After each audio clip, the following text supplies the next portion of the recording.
রাজধানী সহ সারা দেশেই বেড়ে চলেছে শীতের তীব্রতা। একই সঙ্গে ঘন কুয়াশায় আচ্ছন্ন অধিকাংশ এলাকা। এমন অবস্থায় ছন্দপতন হয়েছে জনজীবনে।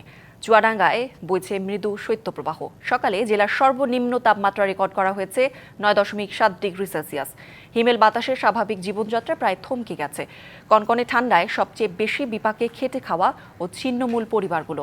অন্যদিকে পৌষ মাসের প্রথম সপ্তাহ থেকেই উত্তরের জেলা ঠাকুরগাঁওয়ে শীত অনেকটা জেগে বসেছে।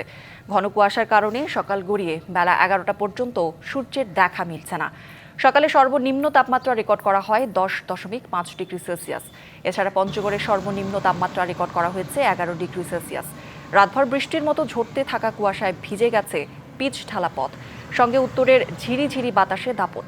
গ্রামের কোথাও কোথাও খড়কুটো জ্বালিয়ে শীত নিবারণের চেষ্টা করছেন অনেকে। হাড় কাঁপানো শীত উপেক্ষা করে কাজে বের হয়েছেন সাধারণ মানুষ। নতুন এবং ফিরে আসা গ্রাহকদের জন্য নগদে চলছে ক্যাশব্যাক সহ প্রতিদিন হাজারো উপহার জেতার সুযোগ। হবে আশা আর ফেরা, সারপ্রাইজ সেরা।